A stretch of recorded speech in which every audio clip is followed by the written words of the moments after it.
আপনি ঠিকই বলেছেন। হিন্দু শব্দটার মানে কি জানেন আপনি? হিন্দু হলো একটা ভৌগোলিক অবস্থান। হিন্দু মানে সেই মানুষগুলো যারা থাকে ইন্ডিয়ায়। এভাবে বললে আমিও একজন হিন্দু বোন, আমিও একজন হিন্দু মুসলিম ভৌগোলিক অবস্থানের দিক থেকে।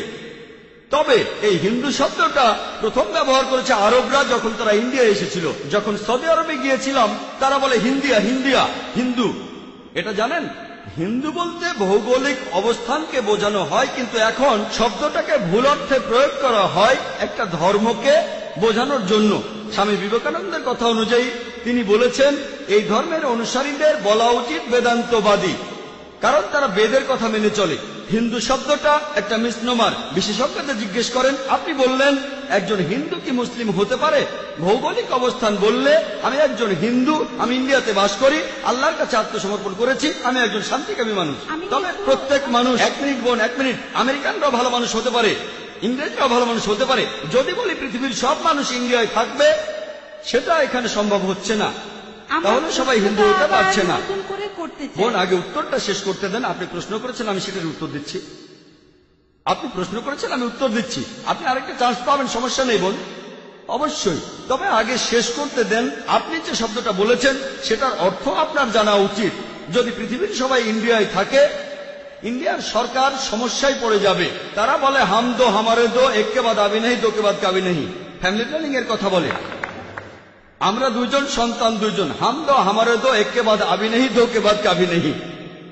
এক সন্তানের পরে একটু বিরতি, দ্বিতীয় সন্তানের পরে আর কোনো সন্তান নেবেন না। ফ্যামিলি প্ল্যানিং এ সম্পর্কে বলেছি কোরআন এন্ড মডার্ন সায়েন্সে। তাই বোন, আপনি যে শব্দটা বলেছেন সেটার অর্থ না জানলে আপনি ভুল বুঝতে পারেন। আপনি যদি একজন হিন্দু হন, ঈশ্বরের কাছে আত্মসমর্পণ করেন, এরপর যদি বেদ মেনে চলেন, আমার লেকচার যদি দেখে থাকেন ইসলাম ধর্ম আর হিন্দুইজমের মধ্যে সাদৃশ্য নিয়ে, বেদ বলছে তোমরা এক ঈশ্বরকে বিশ্বাস করবে। যদি বেদের কথা মানেন, উপনিষদে উল্লেখ আছে, ছান্দোগ্য উপনিষদ 6 নম্বর অধ্যায়ের 2 অনুচ্ছেদের 1 নম্বর পরিচ্ছেদে বলা হয়েছে যে একম এবি দ্বিতীয়াম, ঈশ্বর কেবলমাত্র একজন, দ্বিতীয় কেউ নেই। বেদে উল্লেখ করা হয়েছে, যজুর্বেদের 32 নম্বর অধ্যায়ের 3 অনুচ্ছেদে আছে, নাতাস্তি প্রতিমা আস্তি, মহান সৃষ্টিকর্তার কোনো প্রতিমা নেই। প্রতিমা মানে ছবি, মূর্তি, ভাস্কর্য, ফটোগ্রাফ। বেদের কথা অনুযায়ী মহান সৃষ্টিকর্তার কোনো ছবি নেই, কোনো ফটোগ্রাফ নেই, কোনো ভাস্কর্য নেই, কোনো মূর্তি নেই।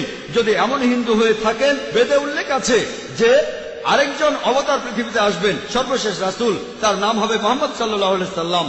এই কথা বলা হয়েছে কল্কি অবতারে 2 নম্বর অধ্যায়ের 5 অনুচ্ছেদে, 7 অনুচ্ছেদে, 9 অনুচ্ছেদে, 11 অনুচ্ছেদে, 15 অনুচ্ছেদে, যে এই কল্কি অবতার জন্মগ্রহণ করবে শান্তি নামের একটি শহরে, অর্থাৎ মক্কা। তার বাবার নাম হবে বিষ্ণু ইয়াস, অর্থাৎ সৃষ্টিকর্তার ভৃত্য, আরবিতে আব্দুল্লাহ।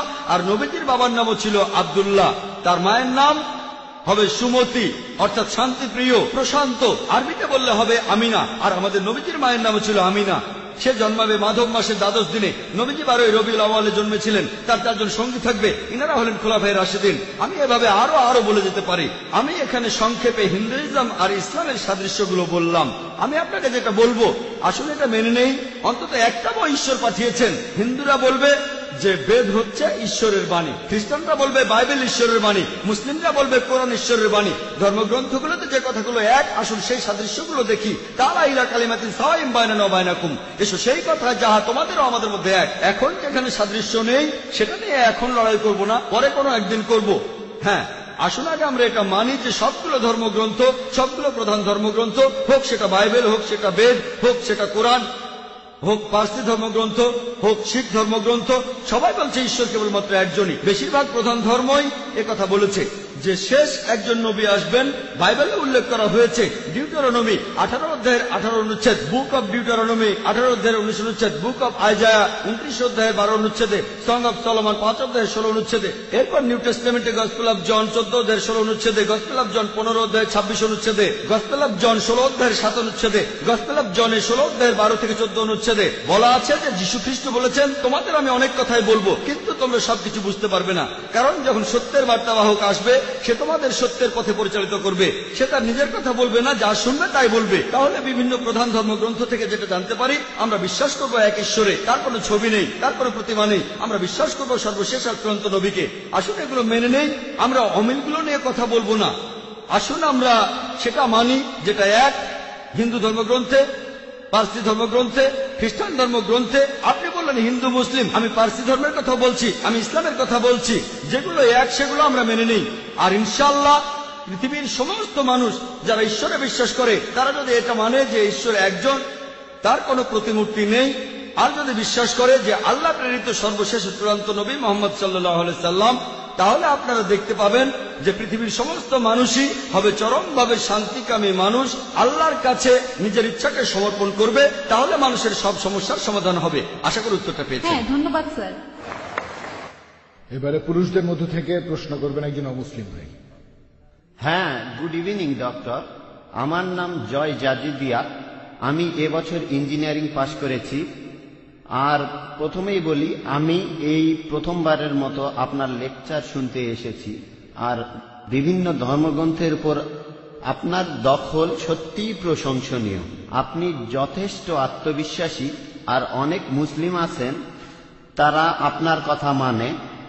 এখন আপনার কাছে আমার প্রশ্নটা কিছুটা রাজনৈতিক। আপনার কাছে আমার প্রশ্নটা হলো, আপনি কি মুসলিম ভাই বোনদের এই উপদেশ দেবেন যে তারা মহাত্মা গান্ধীর নীতিগুলো অনুসরণ করবে?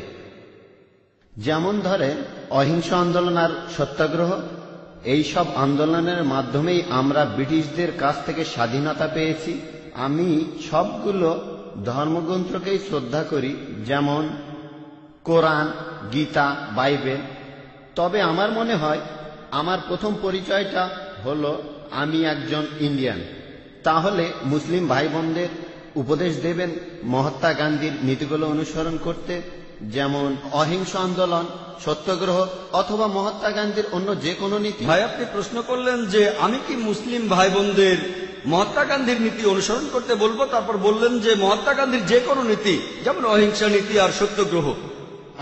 সরি, আমি পরিষ্কার করে বলি, মহাত্মা গান্ধীর যে কোনো নীতি। আপনার প্রশ্নটা বুঝতে পেরেছি। আপনি বললেন নীতিগুলো মানে সবগুলো নীতি, তারপরে বললেন যে কোনো নীতি। আমি দুটোরই উত্তর দিচ্ছি।